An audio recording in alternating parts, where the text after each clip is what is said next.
네, 시장의 흐름을 꿰뚫는 핵심, 바로 왜라는 질문입니다. 종목에는 이유 없는 상승도 하락도 없습니다. 냉철한 분석과 집요한 질문으로 시장의 본질을 파헤칩니다. 숫자 너머의 진짜 흐름을 지금부터 짚어봅니다. 궁금한 종목 Y 오늘 함께할 분들 소개합니다. 기업공시연구소 변영인 대표, MBN골드 성화준 매니저 함께하겠습니다. 어서 오세요. 네, 반갑습니다. 네, 연휴가 끝나고 이제 시장이 드디어 개장을 했고 마침 또 나쁘지 않게 마감이 좀 된 것 같아서 내일에 대한 기대감을 좀 키우게 합니다. 우리 내일장에서는 어떤 전략 좀 펼쳐봐야 할까요? 오늘 시장을 다시 본다면 힌트를 또 찾을 수 있지 않을까 싶습니다. 궁금한 종목 Y 첫 번째 바로 들어갑니다. 첫 번째 주제 열어주시죠. K원전 최종 계약 불발 우려. 우리가 쉬는 동안에 전 세계는 바삐 움직였던 것 같습니다. 원전 또한 갑자기 이 비보가 날아들면서 오늘 시장에서 두산 에너빌리티를 비롯한 원전 관련주들이 강하게 좀 내려간 모습을 보여줬습니다. 하지만 그 낙폭을 모두 해소하는 모습을 보여줬습니다. 일종의 본다면은 원전이 채코 하나냐? 전 세계에도 원전은 많다라고 이 두산 에너빌리티를 비롯한 팀 코리아 밸류체인에 대해서 걱정하지 않아도 된다라는 시선, 그리고 더 나아가서 SMR까지 나아간다면은 지금 충분히 가치를 더 줄만하다라는 관점이 나오면서 여러 가지로 원전 관련주들은 오늘 낙폭을 거의 모두 축소한 모습을 좀 보여줬습니다. 이게 과연 이제 리스크는 끝난 건지 지금은 어떠한 밸류로 평가를 받는 것인지에 대한 이야기를 지금부터 나눠보도록 하겠습니다. 먼저 변영인 대표님. 네. 일단은 현재 수출이 일단 제동이 좀 걸렸습니다. 그러다 보니까 여기에 대해서 우리가 어떻게 좀 해석을 해야 되고 유럽 진출에 대해서는 조금 현재로서는 낙관적이지 않은 뷰를 가져가야 되나요? 원전주를 볼 땐? 네. 우선 지난달에 체코의 반독점 사무소가 이 프랑스의 전력공사가 좀 제기했던 원전 입찰에 관련된 항소를 좀 기각하면서 이 본계약 체결정이 현지 시간으로 5월 8일 날 확정이 됐죠. 이제 이 부분에 대한 기대 요인들이 좀 남았었는데 일단 이 두커바니 신규 원전 2기에 관련된 이 계약 체결이 가시화가 좀 된 상태에서 하루 전에 이 지방법원이 이 프랑스 전력공사의 어떤 이 가처분이죠. 원전 계약에 관련된 중단 소송을 제기했는데 이 부분에 대한 가처분이 인용됐다라고 좀 보면 되고요. 이 부분은 본안 소송이라고 해서 정말 좀 쟁점적인 어떤 내용들이 취소 사유가 있는지 이런 것들을 좀 더 다투게 되는 그런 사항들일 텐데 다만 이런 영향들은 저는 중장기적인 영향이 좀 다소 제한적이지 않을까라고 좀 볼 수가 있는데 첫 번째는 이 반독점 사무소에 관련된 상당한 어떤 그 기각 사유를 좀 뛰어넘을 만한 어떤 중대한 어떤 법률상의 어떤 위반 사항이라든가 하자 내역들이 좀 있어야 되는데 그런 부분들이 없다는 것이죠. 그렇기 때문에 이번에 이 가처분의 어떤 인용 부분들은 특정한 어떤 이해관계를 대변하기보다는 어떤 통상의 어떤 절차에 따라서 지방 법원에서에 관련된 본안 심리 이후에 최종적으로 결정될 수 있는 어떤 부분들이기 때문에 시점적으로 보면 본계약 체결이 다소 좀 지연됐다 정도로만 좀 해석하는 것이 좀 맞지 않을까. 다만 좀 긍정적인 부분들은 이 체코 정부의 어떤 이 원전 수주 계약에 관련된 체결 의사는 다시 한번 좀 확인된 셈이기 때문에 오늘 시초의 어떤 낙폭이 좀 확대됐던 어떤 모습들 이런 부분들에 대한 갭을 상당히 좀 메꾸게 되는 어떤 계기가 좀 되지 않았나라고 네. 볼 수가 있겠고요. 장기적 영향들은 다소 좀 제한적일 수도 있겠지만 3분기 이내에 본계약 체결은 어느 정도 좀 가시성 있는 성과로 좀 이어지지 않을까라고 좀 판단되고 있습니다. 네, 그러다 보니까 이제 좀 궁금해집니다. 원전을 어떻게 좀 투자를 해야 될까요? 자, 성화준 매니저가 봤을 때는 일단 뭐 국내 원전에서는 두산 에너빌리티가 가장 대장입니다. 네. 이 대장이 오늘 9%까지 하락을 했다가 그 낙폭을 모두 축소하는 모습을 보여줬어요. 그러다 보니까 이거 마이너스 된 것들 다 없어진 것 아닐까라고 좀 생각이 들기도 하고 투자에 대한 매력도가 조금 올라가지 않았나 싶기도 합니다. 네. 현재 시장의 재료들, 그러니까 오늘 나왔던 이 체코 원전 사업에 대한 계약 서명이 좀 일부 지연된 부분들, 이런 부분들이 시장이 정확하게 이 원전주를 바라보는 시점을 그대로 주가에 반영을 했다라고 봐야 될 것 같아요. 그러니까 사실 오늘 제가 그 장중에 이제 리딩을 하면서도 이 원전주에 대한 움직임이 장 초반부터 낙폭을 크게 키울 때 그런 이야기를 정말 많이 해드렸거든요. 일단 체코 원전 사업에 대한 계약 서명이 일부 지연됐거나 절차가 중단된 부분에 있어서는 일시적으로는 좀 부담이 될 수는 있겠습니다만 어쨌든 어쨌든 지연된 부분이기 때문에 언젠가 그에 대한 이 계약 서명이 이루어진다라 그러면 어쨌든 우리가 원하고 있던 원전 수준은 저는 충분히 이뤄낼 수 있다라고 보이고, 현재 프랑스에서 제기한 부분들에 대해서도 그래까지 심도 있게 다루고 있는 내용들이 아니다 보니까 그냥 일시적으로 한번 브레이크 걸린 상황이기 때문에 오히려 오늘 이 원전주 대표 종목들, 뭐 두산에너빌리티 이런 종목들의 낙폭을 저는 저가 매수의 기회로 좀 활용해봐도 좋을 것 같다라는 이야기를 해드렸었거든요.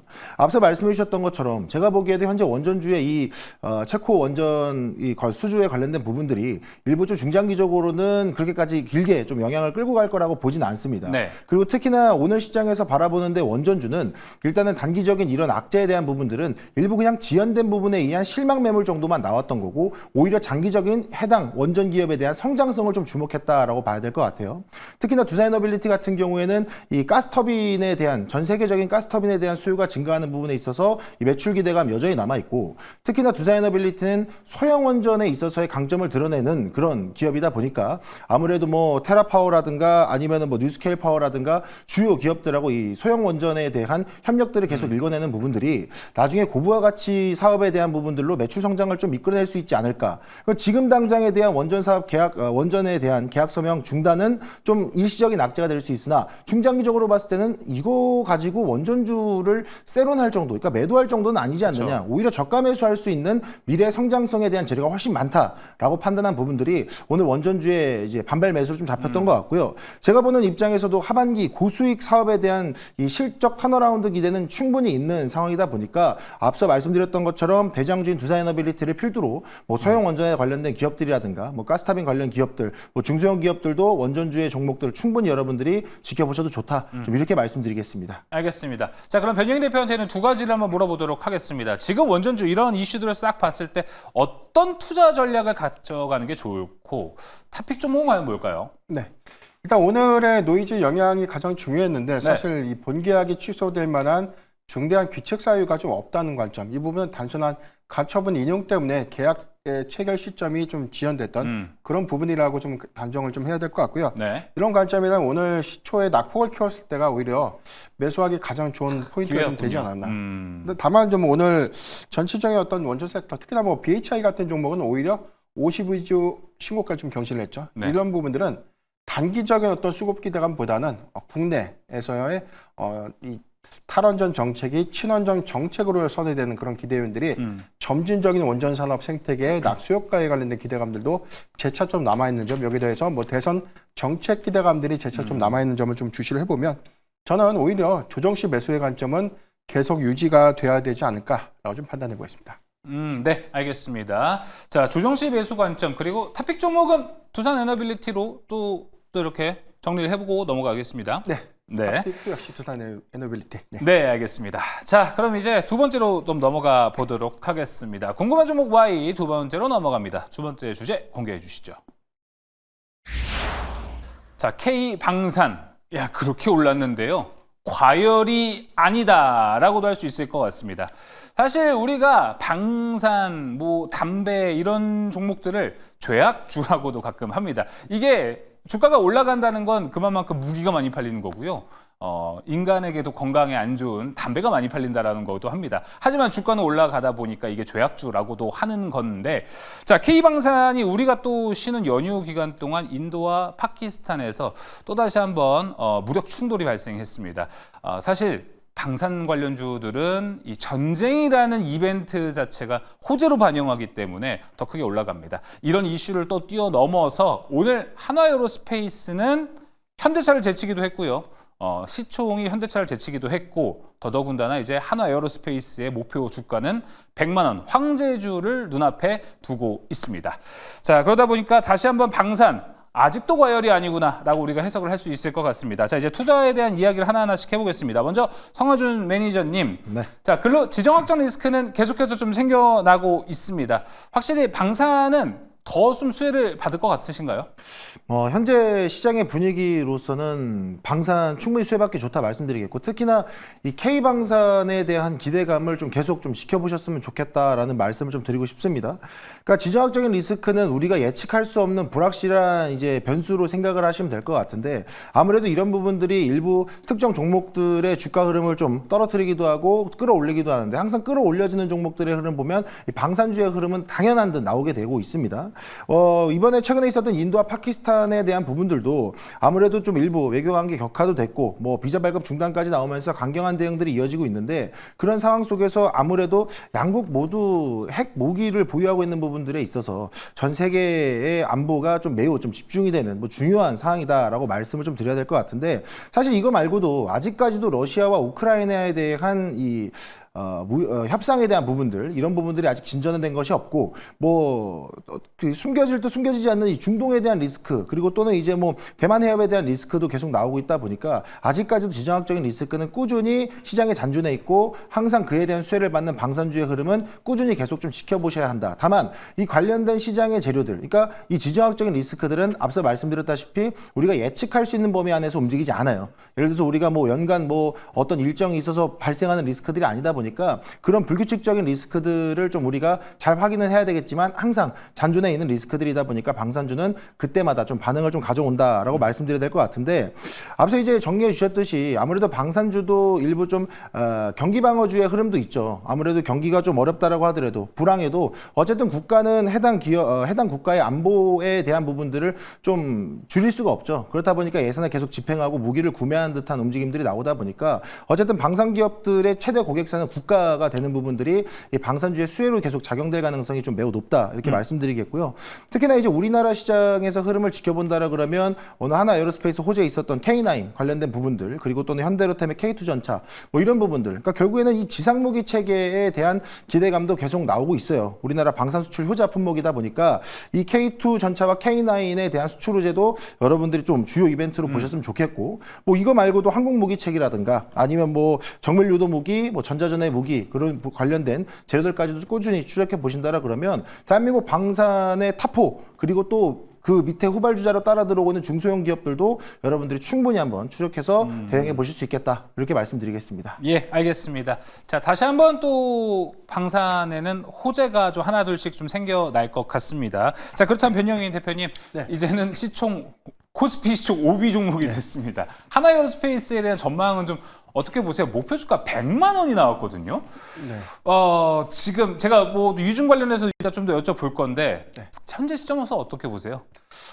수출세적으로 보면 일단 리스크 요인들은 크게 좀 완화됐다라고 보는 게 맞을 것 같아요. 이 수급 동향을 보면 2거래 연속 외인과 기관의 동반 수급이 좀 유입되면서 2거래 연속 상승세를 좀 확대시키는 그런 모습들을 좀 보였고요. 오늘 52주 신고가를 좀 경신을 했는데, 지난 3월에 대규모 유상증자죠. 3조 6천억 원 규모에서 2차 정정 명령을 좀 부과하고 난 이후에 발행 금액들이 다소 좀 축소가 됐습니다. 한 2조 3천억대. 근데 여기서 1조 3천억 정도는 하나그룹이 좀 조달을 하는 셈이니까 실질적으로 이 시장을 통해서 조달되는 자금은 1조 원 내외이기 때문에 이 부분이 시초보다는 상당히 완화된, 그래서 향후에 유상증자가 일정대로 마무리된다고 하더라도 주가 가치에 관련된 희석 요인들은 이전보다는 크게 완화됐던 부분들이 수급을 좀 더 유입시키는 그런 효과로 좀 이어지지 않았나라고 좀 판단이 되고 있고, 여기 더해서 1분기 실적 발표가 있었는데 지상 방산 부분에 대한 이 흑자 기조가 가장 중요한 체크포인트가 좀 됐습니다. 이 부분은 작년까지 인도량이 좀 다소 좀 기대에 못 미쳤는데 이번 1분기부터 본격적인 어떤 지상 무기 체계 인도가 시작됐다는 부분들은 올해 실적의 기저 효과로 크게 좀 나타내 줄 수 있는 부분들, 여기 관련된 수주의 연속성들을 좀 감안해 봤을 때 유상증자라는 뭐 주가 가치 희석 요인들은 부담이 좀 될 수 있는 부분이지만 펀더멘탈에 관점되는 어떤 이 연속성들은 오히려 기대감으로 좀 작용했던 점은 긍정적이지 않을까라고 보고 있습니다. 알겠습니다. 그렇다면은 하나에어로스페이스 뭐 유증이 뭐 축소되기도 하고 뭐 다양한 이슈들을 좀 몰고 다니고 있는데, 만약에 뭐 유증한다 그러면 지금 어때요? 하는 게 좋은 건가요? 신규적 관점보단 지금은 이제 기존 주주, 네. 유상증자 청약일 이전에 주주가 되는 분들, 기존일 시점에 주주가 되는 분들은 일단 발행가액에 대한 이점들이 있기 때문에 유상증자 청약이 좀 유리할 것 같고요. 신규적 접근은 지금보다는 해당된 신주 물량이 유통되면서 일시적인 가격 조정을 좀 거치는 아. 그런 구간에 좀 접근하는 것이 조금 더 효율적이지 않을까라고 좀 판단되고 있습니다. 알겠습니다. 그게 한 70만 원 라인대인 거죠. 예, 일단 발행가액은 아직 확정된 것은 아니고요. 네. 일단 2차 추측컨대. 정정 명령이 예. 됐고 3차 증권 신고서가 들어가고 나서 최종적으로 수리가 된 이후에 확정 발행가액이 좀 나오는 시점이기 맞아요. 때문에 네. 그건 변동성은 있습니다. 알겠습니다. 지난 30일에 3차 정정신고서를 제출했는데 거기에 대한 디테일한 내용도 여러분 같이 체크해 보시면 일단 좋을 것 같습니다. 자, 그럼 궁금한 종목 Y 두 번째는 여기서 방산 이야기 마무리해 보도록 하겠고요. 세 번째로 넘어가 보도록 하겠습니다. 세 번째 주제 열어주시죠. 자, 미중 화해 가능성이 잠깐 좀 왔습니다. 그러다 보니까 우리가 반도체주에 대한 이야기를 해봐야 될 것 같습니다. 아무래도 미국과 중국의 화해 모먼트들이 조금 온다면은 그동안 이것 때문에 사실 반도체가 눌렸던 즉각적인 이유거든요. 이제 반도체가 우리가 봐도 좋을까? 그리고 오늘 시장에서 봤더니 삼성전자와 SK하이닉스 두 개를 한번 보면은 하이닉스가 일단 먼저 반응을 좀 했습니다. 이거는 우리가 다시 한번 체크해봐야 되는 건 다시 한번 또 HBM의 시간이 오는 것 아닐까? 이렇게 좀 생각이 들기도 합니다. 자, 그렇다면 먼저 우리는 어떻게 좀 가져가는 모멘텀을 좀 잡아볼까요? 먼저 변영인 대표와의 이야기도 들어보도록 하겠고 성화준 매니저부터 이야기를 좀 먼저 들어보도록 하겠습니다. 자, 이게 먼저 계속해서 반도체에 대한 수요는 올라가는 거잖아요. 네. 그렇게 생각하면 반도체 애진적에 했어야죠. 근데 이렇게 관세 이슈 때문에 조금씩 하락을 하는 거면 내가 이러려고 반도체 샀나라고도 생각이 듭니다. 이런 믿음은 깨집니까? 깨져야 된다고 보십니까? 아니면은 쭉 가져가야 되는 겁니까? 개인적으로 현재 반도체 업황에 대한 기대감은 저는 꾸준히 가져가도 좋다. 좀 이렇게 먼저 말씀을 드려야 될 것 같습니다. 아무래도 이 반도체 관련된 시장에 현재 좀 수급이 좀 많이 위축되고 투자 심리가 위축된 부분에 있어서는 이 관세 영향이 저는 가장 크다라고 보이죠. 아무래도 이 전 세계에서 이 반도체 수요가 약 30% 차지하는 중국에 대한 이 수출 통제 관련된 부분, 수출 규제에 관련된 부분들이 어느 정도 시장의 악재로 반영이 되어 있다 보니까 당연히 우리나라 삼성전자와 SK 하이닉스에도 일정 부분 반영이 될 수밖에 없는 상황이고요. 그렇다 보니까 엔비디아의 젠스낭 CEO도 중국 방문에서 협력 관계 유지해야 된다. 걔는 또는 이제 트럼프의 관세 정책에 대해서 이건 어떻게 보면 중국 기업 살리기 전략일 수도 있다라고까지 좀 비판하면서 나서고 있는 부분들이 있다 보니까 확실히 이 반도체 수요의 30%, 전 세계 수요 30% 이상 차지하는 중국 시장에 대한 수요가 빠르게 좀 회복이 돼야 된다. 그쵸. 이는 즉 관세에 대한 협상으로 좀 해결이 돼야 되는 부분이다 보니까 현재로서는 반도체 관련 업종들은 이 관세에 대한 직관적인 악재로 좀 눌려 있는 부분들이 충분히 있다 말씀드리겠고요. 물론 이런 부분들만 잘 해결된다 그러면 고부가 가치 제품에 대한 반도체 업황 그리고 실적 사이클은 저는 충분히 회복 사이클을 탈 수 있을 거라 보고 이에 대한 기본적인 재료들도 삼성전자와 SK 하이닉스의 실적을 보면 알 수 있듯이 충분히 관세에 대한 이슈만 해결되면 반도체 관련주의 영향들은 저는 긍정적으로 지켜보셔도 좋다 이렇게 말씀드리겠습니다. 네, 알겠습니다. 그럼 변영희 대표님, 반도체 사실 우리가 빠졌다고 볼 수 있는 거잖아요. 중장기적인 관점에서 반도체를 바라본다면 여전히 이제 매력적인 시간은 맞죠? 예, 당연히 그렇고요. 일단 1분기 실적에서도 확인을 했고 최근 발표됐던 4월 반도체 수출 데이터도 굉장히 좋았습니다. 이 부분은 역대 4월 최고치를 좀 경신을 했는데 일단 숫자를 보면 증가세가 3개월 연속 좀 이어졌다 보니까 아무래도 이런 부분에 관련된 시장의 우려감들은 관세를 회피하기 위한 단기 수요다 정도로 좀 제시가 좀 되고 있고 여기에 대해서 칩스법에 관련된 어떤 노이즈 이슈도 재차 수급적인 부담이 좀 될 수는 있겠지만 크게 보면 이 상호관세에 관련된 어떤 내용들은 협상을 통해서 크게 좀 완화될 수 있는 그런 국면이라는 점을 좀 우리가 좀 주시를 좀 해봐야 될 것 같고요. 여기에 대해서는 고대역 반도체 부분과 이 레거시 부분에 대한 반도체 수요는 좀 다르게 좀 평가를 해야 되지 않을까라고 볼 수 있겠는데 중국의 경우에는 1분기에 좀 확인됐던 이관신 정책 효과가 굉장히 좀 좋았습니다. 그렇죠. 이 부분은 스마트폰의 출하량도 좋았지만 PC 여기에 대해서 세트 수요에 대한 회복률이 좋았기 때문에 1분기 재고 조정을 거쳐서 2분기부터 본격적인 어떤 수요 확대 관점에서 해석을 좀 해봐야 될 것 같고 4월 기점으로 보면 디램 가격이 한 22%, 낸드가 11% 정도 가격 상승을 했습니다. 이런 부분들은 1분기에 이어서 2분기에 상당한 이익 기여로 좀 이어질 수 있는 부분이기 때문에 관세에 관련된 어떤 단기 수요를 너무 의식하기보다는 중장기 업황의 회복 관점에서도 좀 평가가 필요한 시점이 좀 되지 않을까라고 좀 판단하고 있습니다. 알겠습니다. 자, 그러면 이제 반도체도 뭐 종목까지 들어보면 좋을 것 같습니다. 성화준 매니저는 어느 쪽을 좀 주목합니까? 오늘 하이닉스가 올라간데 힌트가 있을지도 궁금하고 그 HBM일지도 좀 궁금합니다. 사실 HBM과 어느 정도 좀 연관성이 있다라고 말씀드리고 싶은데 일단 저는 개인적으로 CXL 시장도 여러분들 한번 좀 주목해 보셔라 말씀드리겠습니다.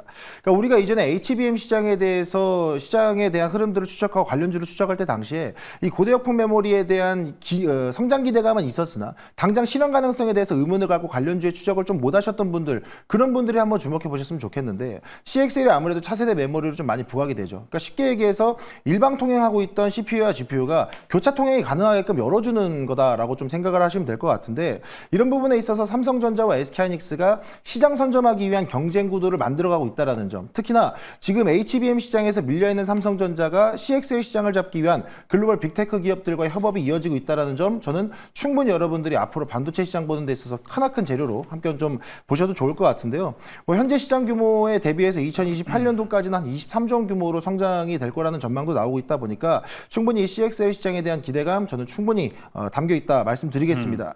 그럼 이 안에서 여러분들이 탑픽 종목으로 좀 보셨으면 좋겠는 종목은 일단은 뭐 장비주인데 네오셈을 좀 보셨으면 좋겠어요. CXL. 네, 그렇습니다. 아무래도 이 검사 장비에 대한 수요도 꾸준히 증가할 수밖에 없겠죠. 현재까지는 뭐 2.0, 3.0 개발 나서고 있는데 벌써 2.0 검사 장비 납품은 이미 진행이 된 상태예요. 그러다 보니까 3.0에 대한 개발하는 부분들, 이 부분까지 납품이 되게 되면 사실 선도적인 위치에서 장비 기업으로서의 주도권을 잡아갈 수 있는 부분들이 있다 보니까 네오셈의 현재 주가의 흐름 저는 충분히 여러분들이 신규 매수 접근도 괜찮다라고 보이고 앞으로 CXL 검사 장비 시장의 분야에서도 충분히 경쟁력 있는 종목이다. 이렇게 말씀드리겠습니다. 알겠습니다. 한 스텝 더 나아가고 있습니다. CXL까지 우리가 봐야 될 것 같네요. 성화준 매니저의 반도체 탑픽 종목까지 이야기를 들어봤습니다. 자, 오늘 궁금한 종목 Y 여기서 마무리해 볼 텐데요. 성화준 매니저님, 이제 연휴가 끝나다 보니까 밀린 뉴스 많이 봐야 되거든요. 네네. 이거 쉽지가 않습니다. 혹시 무료 방송에서 준비가 되어 있으십니까? 네, 그렇습니다. 연휴 기간 동안에 놓쳤던 재료들, 오늘 시장에 나도 모르게 반영됐던 재료들이 워낙 많죠. 특히나 뭐 정치정책 테마주 움직였죠. 나도 모르는 사이에 뭐 하나 에어로스페이스 시가총액 5위 현대차를 따라잡는 모습 나왔습니다. 이런 것들 놓치시면 안 된다는 거죠. 오늘 저녁에 내일 새벽에 있을 FOMC 또는 관세 협상에 대한 기대감 이런 거 다 막아 세울 수 있는 관련된 종목들, 탑픽 섹터들 공개해 드리도록 할 테니까요. 방송 종료하고 9시부터 바로 유튜브에서 만나뵈면 될 것 같습니다. 야, FOMC 관세도 못 막는 수익 루트가 있다고 합니다. 이거 저도 궁금해서 이따가 꼭 봐야 될 것 같습니다. 성화준 매니저 무료 방송도 많이 찾아주시면 좋을 것 같습니다. 궁금한 종목 와이어서 마무리합니다. 지금까지 변정희 대표, 성화준 매니저 함께했습니다. 오늘 말씀 고맙습니다.